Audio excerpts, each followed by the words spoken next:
Ladies and gentlemen, EC3. Trouble.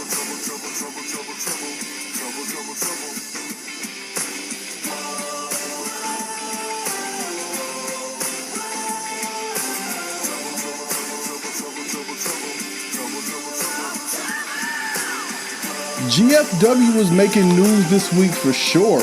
A lot of it centered around their new champion, Mr. Eli Drake. He was on the conference call this week with Chris Adonis, and he was, having the show this week was centered around his celebration of being the new champion and also who would be his first challenger. That was kind of the plot of the on TV storylines this week. Outside of that, though, there was a little sound blurb dropped by Josh Matthews and Jeremy Borash during the broadcast this week that the Global Wrestling Network is going to be available starting in this month, September. So I think that's actually pretty big news. Now, they said, a few vague details. They said there would be episodes of Impact available and some other stuff, but I don't know that, old episodes of TNA Impact is what's going to really push people to pay a monthly subscription fee. Listen, for the average person, we're getting nickel and dimed for all these little subscription fees, $10 here, $15 there. And so we're going to start being a lot more discerning as to which little $10, $5, $15 subscription we're going to sign up for. I said all that just to say, whatever GFW is offering in this subscription package is going to have to make it worth the cost, no matter what the cost is. And I just think it's time for us as fans to kind of have an idea of what it is we would like to have from this over-the-top subscription streaming service. For me, I think WWE has killed the pay-per-view market with the WWE Network. Essentially, you give your $9.99 every month, and what you have is an almost seemingly unlimited wrestling content library, and you get all of what used to be called pay-per-views. You get all of those for the cost of your $9.99, and this includes big events like WrestleMania and SummerSlam and the Royal Rumble. Like, these are staples of the wrestling year, and they're all included for your $9.99. So anytime a company is going to ask you to go in your pocket and pay $40, $50, $60 for one night of a show, it better be a damn good show, and there better be something in that show that is newsworthy, something you're going to be able to talk about with your friends. And that's hard to create. That's really hard to create. So what GFW would be wise to do is put their pay-per-views, make them available as part of a subscription to this app, because, every pay-per-view they got coming up, I'm finished buying, Impact GFW pay-per-views just for the sake of supporting. I'm finished with that, because at this point it just costs listen, $60 is not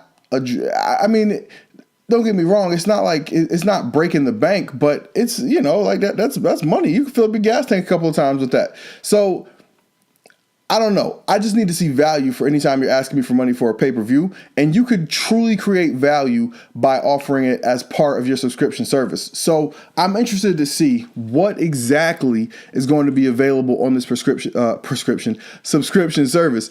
I think another thing that they could really add is some events, some live events broadcast from some of their global partners.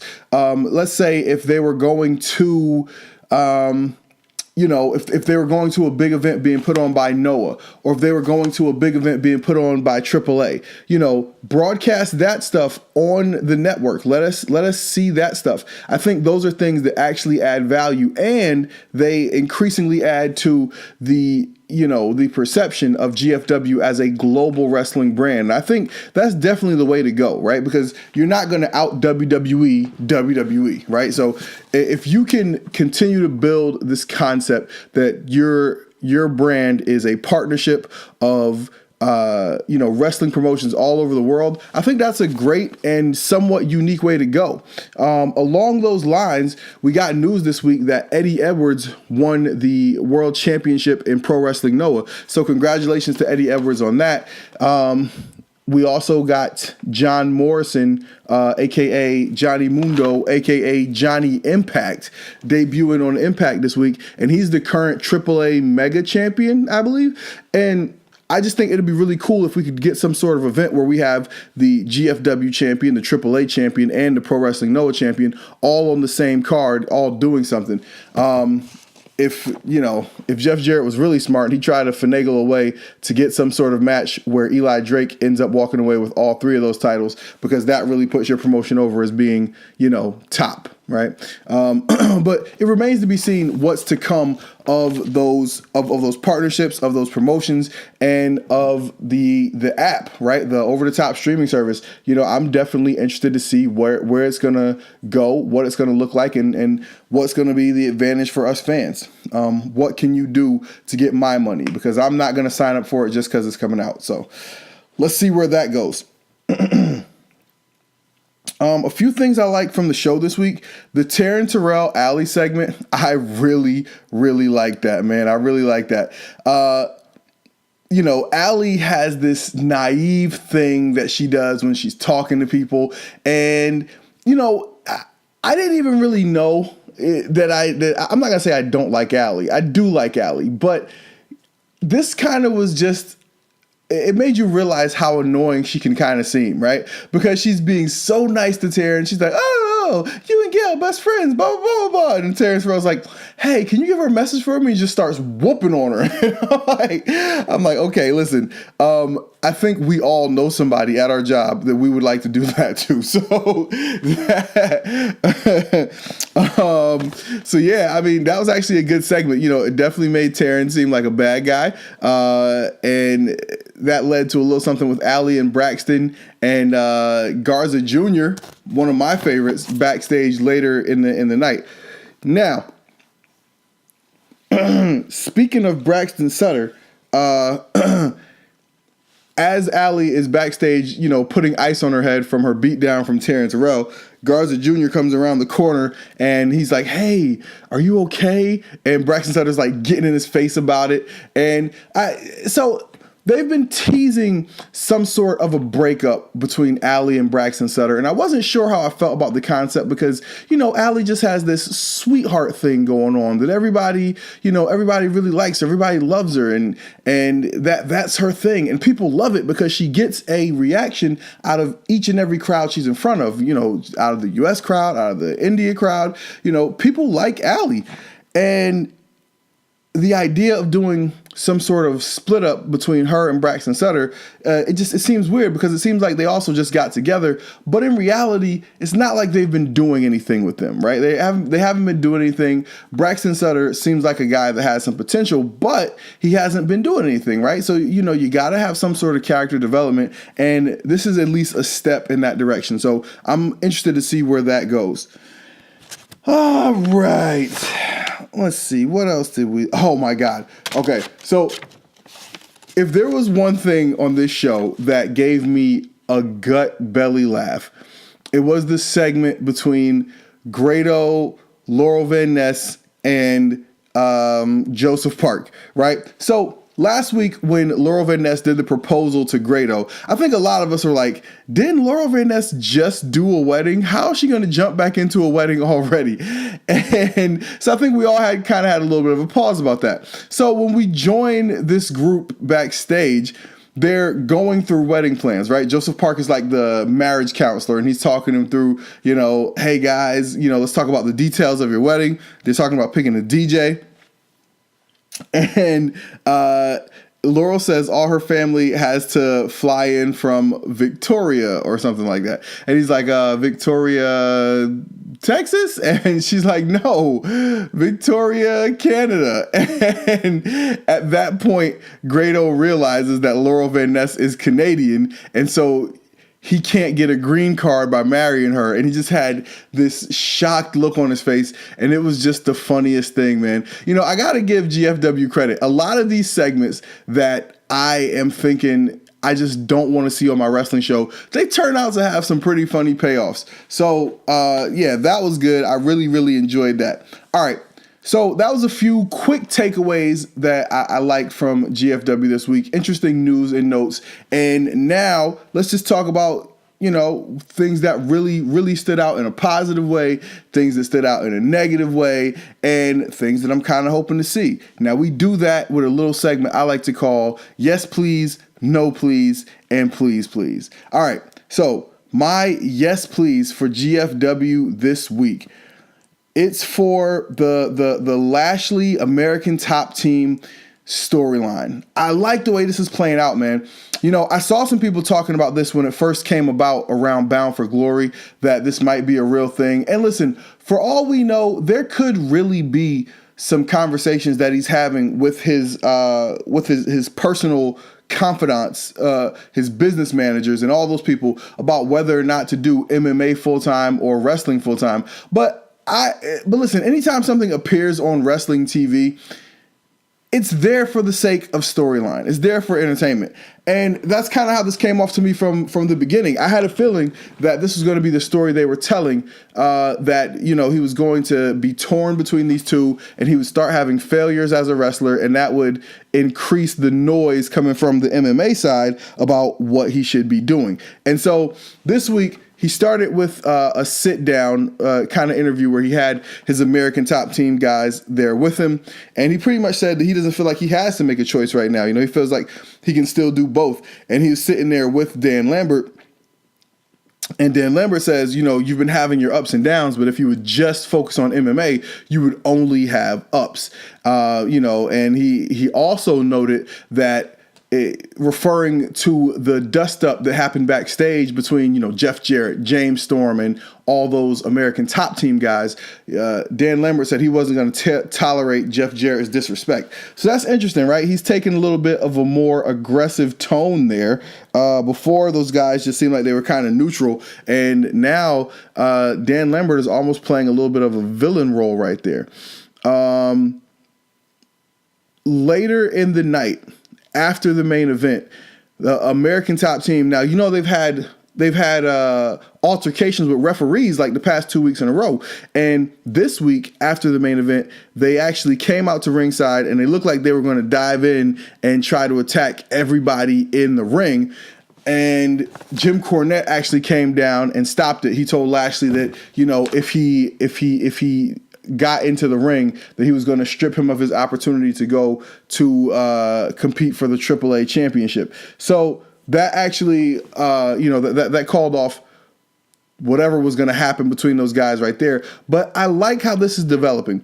You know, I think ultimately this is leading to some sort of confrontation between, you know, maybe some combination of, you know, Jeff Jarrett and Dan Lambert and Lashley, and there was another guy, and James Storm. Like, I think all these guys are going to end up being involved in a match. Otherwise, why else would they be doing this? But this is an interesting way to kind of get a few more celebrity eyes on this by getting people from the MMA world involved. So I'm pretty sure there'll be, you know, by the time Bound for Glory comes around, we'll have some sort of match that's designed to draw eyeballs from the MMA world to the Impact Zone for this match. So I like the way this is developing, and I think it's actually very smart. If you look back to the way everything played out with the use of D'Angelo Williams, I got to say that was a win. It was very positive. It got a lot of positive coverage, and he ended up looking good in the ring. And that's probably the most important thing. Everybody came out of that looking good. So Lashley, American Top Team, the which way is he going to go? This storyline gets my yes, please. All right, so I told you what I liked. Now, it can't all be winners, right? It can't all be aces. You're also going to have some misses, right? You're going to have some things you didn't like. Now, here's the kicker, though. This show had a lot of good stuff. This was another show that I didn't see something right away that made me say, yeah, I really didn't like that. And so they'll always give you something, and they always have something there, the tried and true. And rather than tell you what it is, I'm going to play something for you, okay? I'm going to play for you the worst sound in the wrestling world. And my apologies in advance, because this is pretty brutal, and maybe you shouldn't have to sit through this, but if I do, then you do. So, yeah, check this out. Top team, and especially Dan Lambert, who I like to call Lambert the Leech.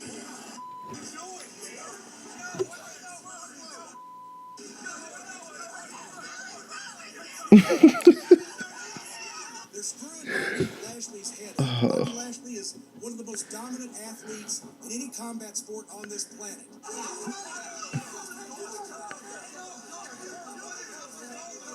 But he's listening to the wrong people.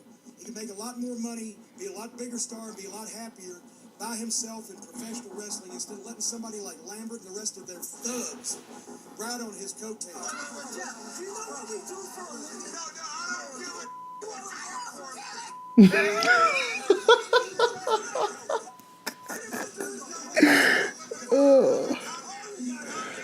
feel bad for Bobby Lashley, but he's got to recognize that he's in charge of his own destiny. He needs to pick the right people that he associates with. And America's top team, and Lambert in particular, I'm sick and tired of them going places they shouldn't go in our arena.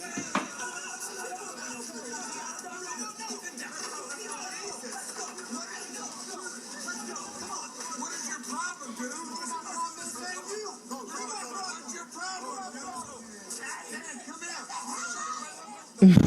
What we do for a living, dude? Oh my God. What is your problem? We're running a business here.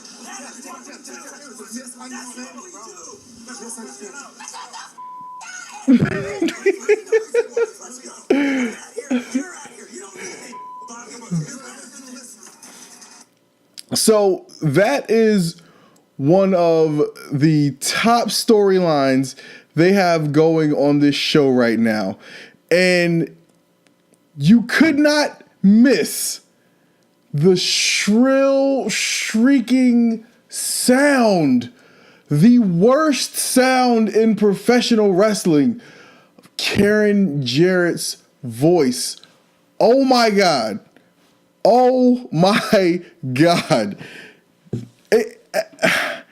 I mean, I don't even know what to say, right? I mean, like, it's just, why is she on TV? Why?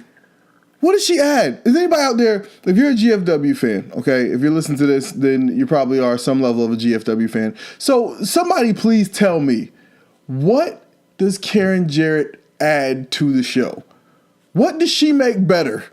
Because everything she's in seems to be worst. Except for, listen, I said a few weeks ago when they did that video where she was, talking about Camp Boggy Creek and that type of stuff, I thought she was excellent in that role, right? And so they need to find more stuff to do where they can use her like that. But anything that involves talking or even worse, yelling and screaming, no.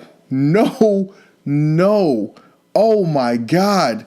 It's awful. It's awful. I mean, my God. There's not enough words to say how much I would never want to hear Karen Jarrett's voice again. It's just not good. I mean, like I said, otherwise the show was great, but Karen Jarrett screaming all over the top storyline on the show, or the second to top storyline on the show, you get my no, please. All right, so we talked about what I like. We talked about what I didn't like. But in any TV show you like, you always have a hope for what you want to see, right? You see some things that kind of lead you in a certain direction, and you kind of think, man, I really hope you guys do this. As a matter of fact, please do this. And so my please this week is please do Eli Drake versus Johnny Impact at Bound for Glory. I think that needs to be the main event of this show. Eli Drake versus Johnny Mundo, or excuse me, Johnny Impact, is a match that I don't think anyone has ever seen before. So that'll be an exclusive match. You got a guy who's established and has a name, and you got a guy who is being built up as, one of your top brand guys, and he needs to beat Johnny Impact. It doesn't matter if he beats him, convincingly. It doesn't matter if he beats him, in a sneaky, chicken-esque heel kind of way. But Eli Drake needs to beat Johnny Impact at Bound for Glory. I think that's a main event you can sell because people haven't seen it. And I think you guys got to do a good job building up to create this main event. The main event of this particular show looked like it might be leading us in that direction. You had Johnny Impact and Eddie Edwards as a tag team going against Chris Adonis and Eli Drake as a tag team. Now, the stipulation here was if Johnny Impact or Eddie Edwards got the pinfall, then one of them would be the next challenger for Eli Drake's title. Now, this match was done perfectly because the two people that came out of this looking the best was Johnny Impact and Eli Drake. Johnny Impact did a lot of his cool parkour style moves throughout the match. He definitely kind of was the star of that match, and Eli Drake ended up getting the deciding pinfall. So I thought that was great, right? You're accomplishing your goal. You got two people that you're trying to build up to eventually, meet in a big match, and they both came out of this match looking great. So that's great. That's a great job on whoever put that match together. And I think this really planted the seeds for what can be a big main event between Eli Drake and Johnny Impact. I think both these guys just need to keep looking like a big deal going forward, and then eventually you make the match. I mentioned that the stipulation for the tag team match was that, if Eddie Edwards or Johnny Impact got the pin, then one of them would get the title shot, and Eli Drake ended up getting the pin. So neither one of them gets the title shot. What Jim Cornette did after the match is he came down and announced that Eli Drake would actually be defending his title next week against Matt Sydal. I like the match. I like the matchup. Matt Sydal's coming off a big win against Lashley, so he has, some credibility that he's carrying right now. And Eli Drake, he's not quite a Jinder Mahal in the sense that no one, believes that he belongs in the spot. And that's no disrespect to Jinder Mahal.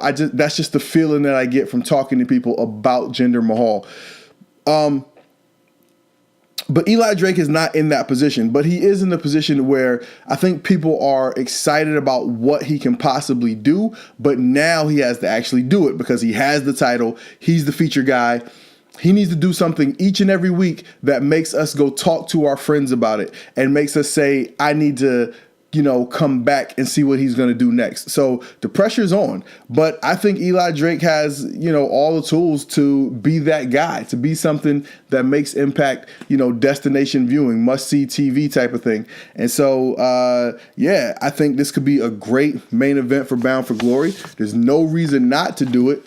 And at the end of the day, I think they'll give you a great match. So, all you guys got to do is build me a good story that has me interested, and you can have my $60 for Bound for Glory. So, Eli Drake versus Johnny Impact, you get my please. All right, guys, that is my Impact review for this week. If you're listening to this on YouTube, make sure you hit like and subscribe to the channel. And yeah.